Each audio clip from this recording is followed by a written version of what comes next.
A paz, caros irmãos e irmãs. Gostaria de partilhar com vocês um pouco sobre o tema da riqueza.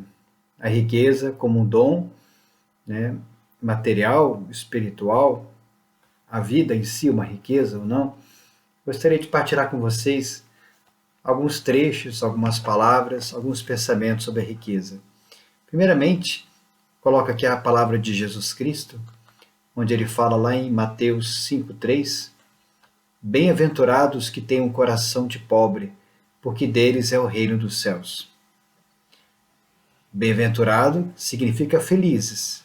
Felizes os que têm um coração de pobre. Ou seja, muito mais do que questão material, é ter um coração de pobre. O que é o pobre, senão aquela pessoa que reconhece que ela não tem tudo, que Deus é o principal na sua vida, que ela sempre terá necessidade. De fato, uma pessoa bem fisicamente falando, ou bem materialmente, ou qualquer dimensão, todos nós temos necessidades. Todos nós somos pobres, né? Mas muitas vezes colocamos a nossa riqueza nos bens materiais.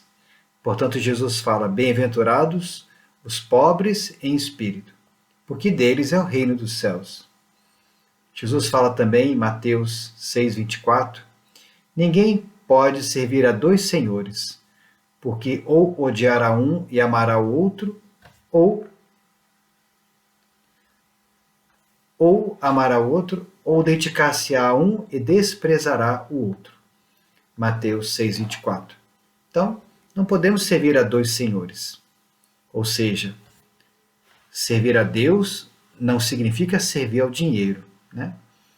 Não podemos colocar Deus como segunda instância, segundo plano. Deus está acima de tudo e de todos, né? Deus é Deus, né? E os bens materiais jamais podem ocupar o lugar de Deus. Sempre pergunto para meus alunos na sala de aula: dinheiro é bom ou ruim? Aí muitos falam: é bom, ruim. E eu sempre respondo: não é bom nem ruim. Quem dá a finalidade dele somos nós. O dinheiro é o meio. Pelo dinheiro você pode comprar um pão, você pode comprar um veneno para matar um animal, uma pessoa, né? Então, o dinheiro é meio pelo qual nós usamos para as nossas finalidades, né? Então, Jesus fala aqui para não poder servir a dois senhores, né? Ou a Deus ou ao dinheiro. Há uma parábola também que Jesus fala, né? Que é mais fácil um camelo passar por um buraco na agulha, do que um rico entrar no reino dos céus. O que quer dizer isso? Camelo, há duas explicações para essa passagem. A primeira significa camelo era uma corda forte, né, para segurar navio no convés. Então era uma corda grossa, né, para aguentar o navio, para que ele não saísse do porto, né? Então, a primeira ideia é essa: imagina uma corda grossa e uma agulha. A agulha é um objeto usado desde a antiguidade para amarrar sacos, né, cerzir roupa, né? Então, imagina, né, como que uma corda grossa poderia passar por um buraco de uma agulha? Não há jeito. E a segunda explicação seria as agulhas como sendo as pequenas portas que se encontravam nas laterais das fortificações, das muralhas, né? Agulha. Agulha seria uma porta pequena, onde passava apenas pessoas. Jamais passava-se um camelo. Um camelo é muito grande, não passa por uma agulha. Então aqui Jesus quer chamar a atenção em relação ao apego aos bens materiais, né? O rico daquele que confia e espera somente dos bens materiais como um meio para ser feliz, e despreza a Deus como fonte e graça da vida. Uma outra parábola de Jesus está lá em Lucas 12, de 13 a 21.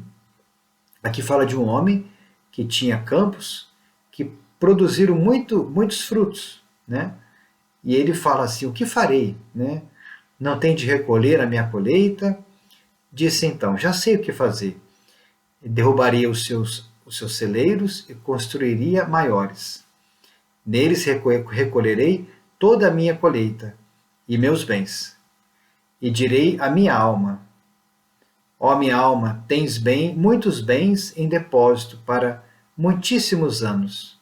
Descansa, come, bebe, regala-te. Deus, porém, lhe disse: insensato, nesta noite ainda exigirão de ti a tua alma. E as coisas que ajuntaste, de quem serão? Assim acontece ao homem que entesoura para si mesmo e não é rico para Deus. Está aí, caros irmãos e irmãs. Vemos um rico insensato que, diante de uma grande colheita, pensou somente em quem? Somente nele, né? Somente nos bens, de como ele poderia aproveitar esses bens. E aqui fala a expressão, né? Olha as palavras que ele dirige diante dos bens que ele conseguiu. Ele não fez sozinho, claro, naquele tempo as colheitas eram feitas por muitas mãos, muitos trabalhadores. Então muitas pessoas contribuíram para aquela colheita. Mas de quem é o fruto daquela colheita como um todo? Somente dele. Ele fala: descansa, come, bebe, regala-te. Ou seja, eu, né? Somente para si. É um egoísmo total. Então vemos nessa passagem aí um episódio onde o ser humano só pensa em si mesmo, né? Um rico insensato. E Deus fala para ele, né? Nesta insensato, nesta noite ainda exigirão de ti a tua alma.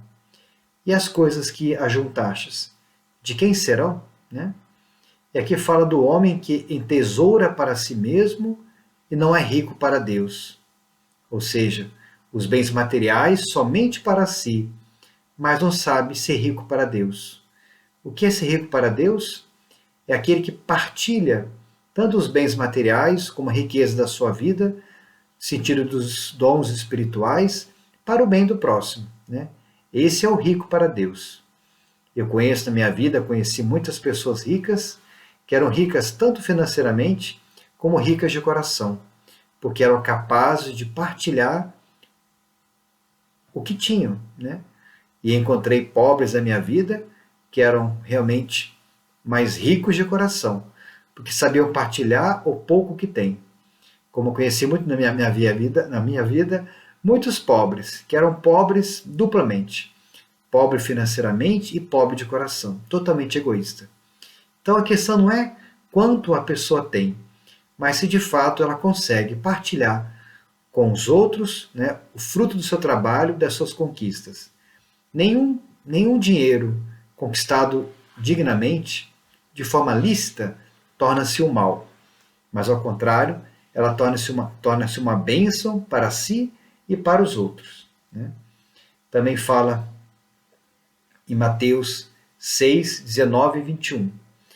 Não junteis para vós tesouros na terra, mas ajuntai para vós tesouro no céu. Pois onde está o teu tesouro, o teu coração estará também. Né? Onde está o seu tesouro, aí estará o teu coração. Portanto, jamais coloquemos o nosso coração nos bens materiais. Os bens materiais, as riquezas, o dinheiro de cada dia, apenas são meios para que a gente possa viver. Jamais que possa ser da nossa vida a finalidade somente ganhar dinheiro, acumular dinheiro. Né? Não, isso aí realmente é uma tristeza. Aí uma frase que eu já ouvi na minha vida, que eu gostei muito, não conheço nem o autor que falou sobre isso, mas uma frase que eu já ouvi, achei muito interessante. Eu assumo para mim que há pessoas que são pobres, mas tão pobres que a única coisa que têm é dinheiro, mais nada. Né? Pensemos que possamos ser ricos para Deus, como diz Jesus, né? Ou seja, sermos capazes de partilhar a riqueza que Deus nos dá com aqueles que necessitam. Né? Carlos Drummond de Andrade diz a seguinte frase: o cofre do banco contém apenas dinheiro. Frustra-se quem pensar que lá encontrará riqueza. Então, no cofre do banco só tem dinheiro, não as riquezas. Será que realmente os bens materiais, somente eles, são suficientes para nos tornar pessoas ricas? A riqueza no sentido de algo muito maior do que ter apenas bens materiais, mas a riqueza da vida, né? E a maior riqueza que nós podemos ter é ser, muito mais do que ter. Duas palavras que trocam-se apenas algumas letrinhas, né? Mas tem toda a diferença. Hoje o mundo preocupa-se em ter e nós precisamos ser, né? Assim fala também Mahatma Gandhi. A riqueza é bastante para o mundo, para as necessidades do homem, mas não para a sua ambição. Então, há muita riqueza nesse mundo, para todos, mas não suficientes para a ganância e a ambição dos homens. E nós sabemos que, de fato, o homem ambiciona muitas vezes tudo para ele. E, consequentemente, muitas vezes ele esgota a terra. Ele esgota todos os meios, somente para si. Entesoura para si e esquece do próximo. É algo que deveríamos pensar, né? Diz também Arthur Schopenhauer, a riqueza influencia-nos, como a água do mar. Quanto mais bebemos, mais sede temos. E nós sabemos que comemos alguma coisa salgada, né? Nós temos muita sede. E quanto mais algo salgado a gente come, né, ou bebe, mais sede nós temos.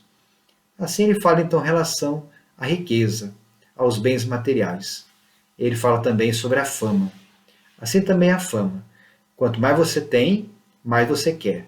Quanto mais você tem, mais você quer. Pensemos nisso, né, caros irmãos e irmãs? Não deixemos que nenhum bem material prevaleça sobre o bem maior que é Deus em nossa vida. Benjamin Franklin fala o seguinte: paz e harmonia, eis a verdadeira riqueza de uma família. Né? Essa é a riqueza maior de uma família. Qualquer família. Ter paz, harmonia dentro de casa, amor entre os irmãos e irmãs, entre pai e mãe, filhos. Essa é a maior riqueza que alguém pode dar a um filho. É um ambiente de amor, onde se amam realmente e um valoriza o outro. Essa riqueza que somos convidados a viver em nossas vidas. Aqui o Marquês de Maricá chama atenção sobre a inveja, né, daquilo que se tem, mas não se compromete com o trabalho. Assim ele fala: inveja-se a riqueza, mas não o trabalho, com que ela se granjeia. Então, o trabalho gera riqueza, gera patrimônio. E muitas pessoas, muitas vezes, valorizam apenas o aspecto da riqueza.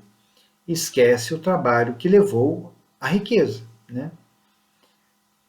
Na palavra de Deus também fala uma parábola de uma pessoa que recebeu 1 talento, outra recebeu 3 talentos e outra 5.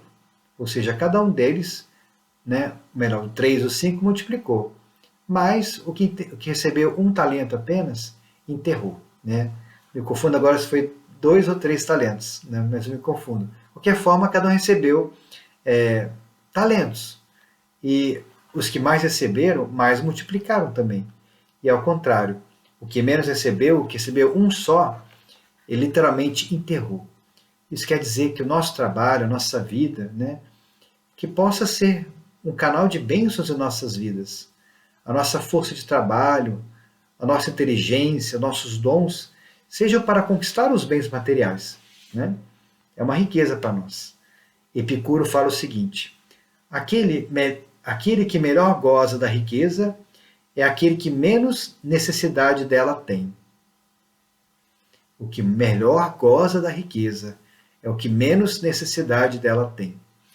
Epicuro, no século III, né, já cria uma ideia, cria o chamado jardim, um espaço onde muitas pessoas conviviam juntos, e ali partilhavam já os seus bens. E, de fato, né, aquele que tem menos necessidade, mais rico é. É a mesma ideia que o próprio Sócrates, né, no século V, já dizia, que não ter necessidade é coisa divina. Ter as menores necessidades é o que mais nos aproxima do divino. Tá? Então, de fato, imagina se Deus tem necessidade. Se Deus precisa de alguma coisa. Deus é perfeito em si mesmo. Nós é que precisamos, né? Então, ter menores necessidades possíveis nos torna pessoas ricas, segundo Epicuro. Porque não tem necessidade de muitas coisas. De fato, eu conheço pessoas que ganham pouco, um salário mínimo, mas sentem-se muito felizes pelo que ganham e pelo que podem fazer com aquele salário. Ou ao contrário, que ganham muito e estão sempre satisfeitos, porque o que ganham nunca é suficiente para realizar as demandas que eles têm, e muitas. Miguel de Cervantes fala o seguinte: a riqueza não se mede pelos bens que se possui, mas sim pelo bem que se faz. Então, o bem que nós fazemos, isso sim é uma verdadeira riqueza. E é essa riqueza de uma pessoa. Aqui, Edmund Burke chama atenção entre não permitir que a riqueza, o apego aos bens materiais, nos comande, tome conta de nós. Se controlarmos a nossa riqueza, seremos ricos e livres.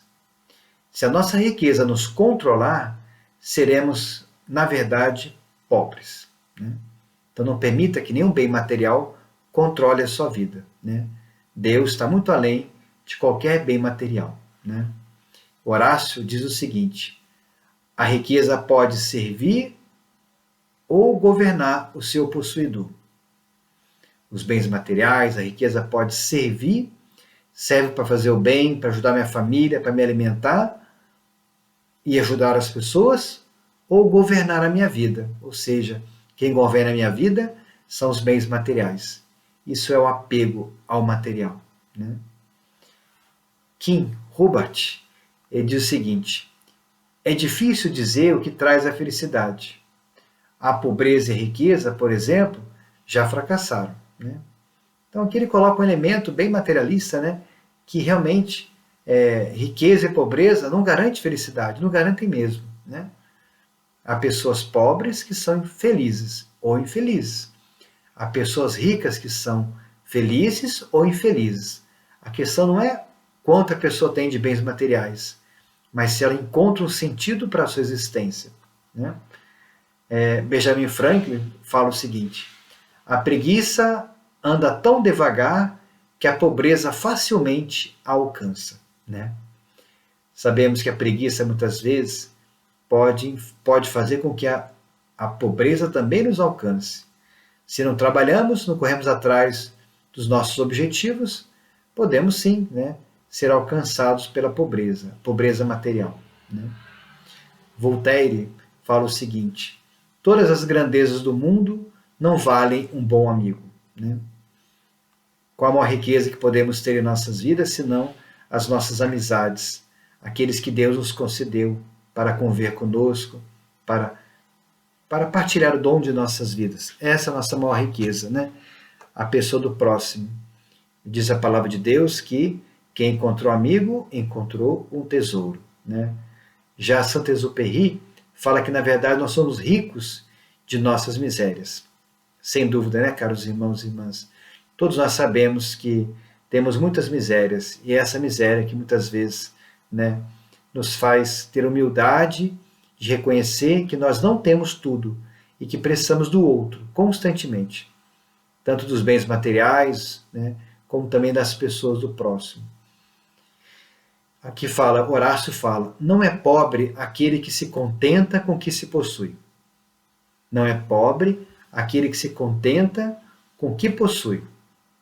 Então, quem satisfaz aquilo que tem, com certeza não será pobre. Ao contrário, será feliz e será rico, porque o que tem é capaz de manter a vida dele. E por último, Mahatma Gandhi conta dos 7 pecados capitais, responsáveis pelas injustiças sociais.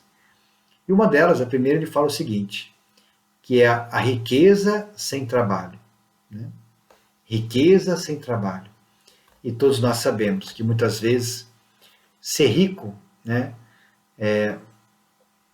ter os bens materiais, mas sem trabalho, por meios ilícitos, pelo roubo, ou por golpe, ou sei lá por quê, por meios ilícitos, não é uma riqueza digna. Portanto, os bens materiais não são impedimentos para que possamos ser ricos de Deus. Os bens materiais são meios pelos quais nós podemos servir a Deus e servir ao próximo. Que Deus ajude a cada um de nós a reconhecer que Deus é nossa maior e única riqueza de nossas vidas e que os bens materiais estão aí, à disposição minha e do próximo, e são apenas para meios, não a finalidade de nossa vida. Rogo sobre você, sobre a sua família, a bênção de Deus Todo-Poderoso, o Pai, Filho e Espírito Santo.